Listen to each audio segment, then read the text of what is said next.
obviously this is what blessings, this is what believing looks like. What you said in your Emmy speech, talk to us about that speech, because I first want to just dive into that. That speech touched me. It touched so many people because you, over 30 years, are finally receiving your flowers, your due.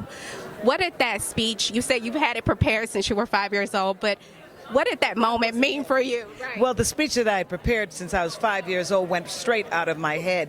But I don't think any of us do this job for accolades. I think for me as an artist, I do this job because I love it. I love performing. I love bringing characters to life. And I worked with a great man by the name of Sidney who looked at me and said, "You're a great young actress, and I expect great things from you." You know, he said that to me, 19-year-old me.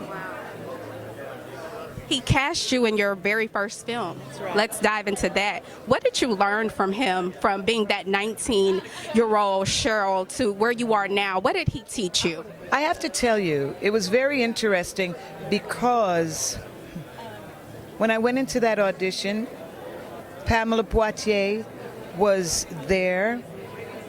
Tamu, a great young actress at the time, was there. And then there was me, who had never done anything. And he gave me the role.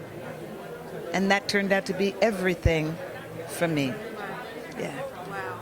I have to ask you before I let you go, what advice would you give to those who watched you that night receive your final, finally, everybody was cheering for you because we're like, finally, she's getting her flowers. But what do you say to people at home who watch that, who are in the throes of their dreams and they feel like it's not coming true? What do I do? What advice? Tell you something, dreams without work is nothing.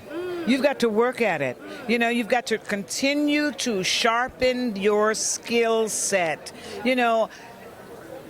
Abbott Elementary is a completely different way of acting than I've done in the past. And it took time for me to adjust. And you must be willing to adjust to an industry that is constantly changing.